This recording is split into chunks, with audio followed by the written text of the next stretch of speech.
मैंने सुना है एक दिन मुल्ला फकरुद्दीन बीमार पड़ गया और उसे अस्पताल ले जाना पड़ा। डॉक्टर ने बोला कि कुछ दिन इलाज करने के लिए इसे अस्पताल में ही दाखिल करना पड़ेगा। मुल्ला को एक कमरे में रखा गया। उस कमरे में एक और मरीज पहले से उसके बिस्तर पर पड़ा था।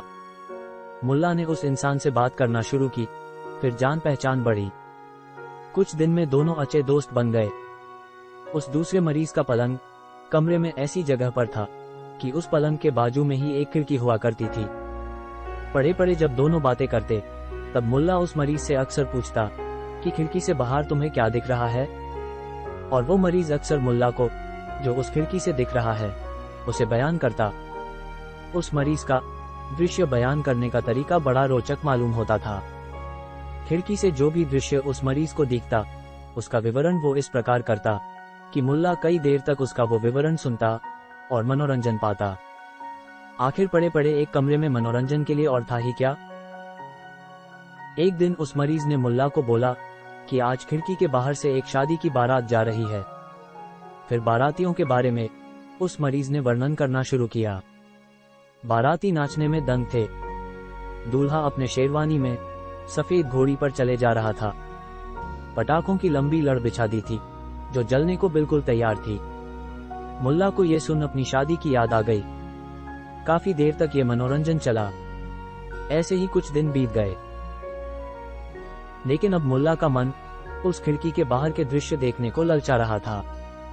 उसने एक दो दफा नर्स से बोला कि आप कृपया मुझे खिड़की के पास वाले बिस्तर पर जगह दिलवा दे, लेकिन नर्स ने उसे साफ मना कर दिया।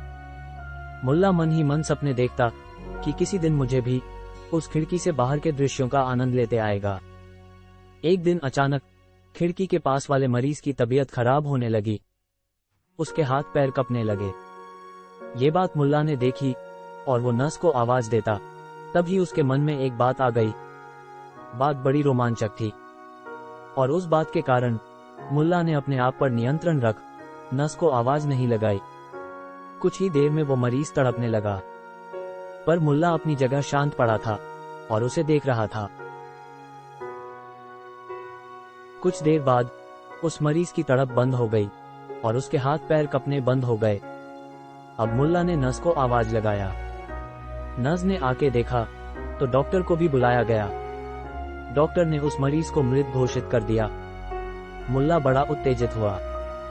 उस मरीज को जब ले जाया गया तब मुल्ला ने हल्के से नर्स को खिड़की के पास वाला बिस्तर देने की मांग की। इस बार वो बिस्तर देने में कोई हर्जा नहीं था, इसलिए नर्स ने भी मुल्ला को हाँ कर दिया। मुल्ला के लिए एक साफ बिस्तर खिड़की के पास लगाया गया। कुछ देर बाद कुछ लोग आए जो मुल्ला को उस नए बिस्तर पर ले जाने आए। मुल्ला बड़ा खुश था। उस बिस्तर पर जब मुल्ला को लेटाया गया तब कुछ देर बाद मुल्ला मेहनत करके अपने बिस्तर पर उठ के बैठा। उसने खिड़की के बाहर जब देखा तब उसके खुशी पर पानी फेर गया। उस खिड़की के बाहर बस एक खाली दीवार थी। इस कहानी को एक विनोद समझकर नजरअंदाज करना बहुत आसान है, लेकिन इस कहानी का बोध लाख मूल्य का है। मनोरंजन की सदा आशा रखने वाला हमारा मन मुल्ला फकरुद्दीन से अलग थोड़ी ही है। उस मनोरंजन की चाह में अपने पास वाले मरीज का गला घोटने का काम सिर्फ मुल्ला ने नहीं किया, हम सब करते हैं। हम सब इस मनोरंजन की चाह में अपने वर्तमान का गला घोटते हैं। दरअसल मनोरंजन की चाह ही इसलिए उठती है क्योंकि हम अपने वर्तमान को बड़ा निकृष्ट समझते हैं। हम सब वर्तमान से भागना चाहते हैं। हम सब फंसे हैं। फकरुद्दीन अस्पताल में बीमार लेटा पड़ा है। कोई किसी बेकार नौकरी में फंसा है। कोई बुरी शादी में फंस गया है। कोई अपने मालिक की गालियां सुन के परेशान है। सब छुटकारा चाहते हैं। सब भागना चाहते हैं। अच्छे दिन आने वाले हैं, ऐसा आश्वासन हम सब अपने आप को देते हैं, चाहे इस आश्वासन में हम अपने वर्तमान का गला ही क्यों न घोटे। अच्छे दिन तो आ भी जाएंगे, लेकिन क्या हमारे अच्छे दिनों की परिभाषा वही रहेगी? जैसे कोई इंसान 5 साल पहले चाहता था कि उसकी नौकरी लग जाए, उसके पास पैसे आने लगे, उस पैसों से वो एक नई गाड़ी ले पाए। 5 साल बाद वो पाएगा कि उसकी ये सारी मांगे पूरी हो गई, लेकिन अब उसकी मांगे अलग हो जाएगी। अब उसे एक घर चाहिए और बड़ी गाड़ी चाहिए। तो ये बात बिल्कुल जाहिर है कि उसे 5 साल बाद कुछ नहीं मिलेगा। उसे तो काफी कुछ मिला, लेकिन उसके लक्ष्य अब बदल गए। नींद में मनोरंजन की कोई जरूरत नहीं पड़ती।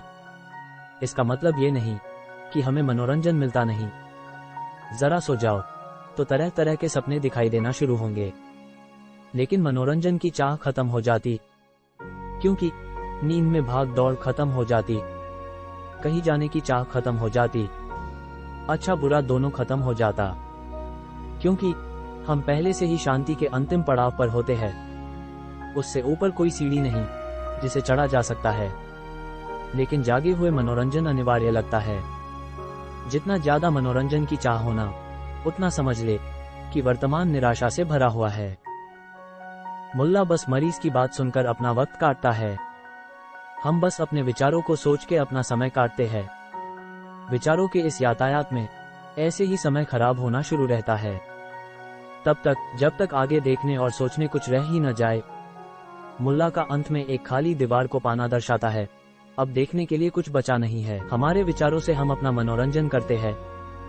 जरूरी नहीं कि जब कोई सिनेमा देख रहा है तो अपना मनोरंजन कर रहा है। जरूरी नहीं कोई खेल के अपना मनोरंजन कर रहा है। कोई बिल्कुल खाली बैठ सकता है, लेकिन मनोरंजन जारी रहेगा। मनोरंजन के लिए कोई बाहरी सुविधा की जरूरत नहीं। हमारा मन काफी है, क्योंकि मन को तो भागने में मजा आता।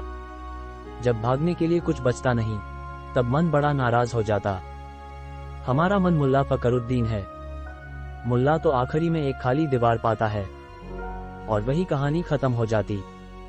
लेकिन मन को खाली दीवार मिल जाए तो क्या उसकी भागदौड़ खत्म होगी?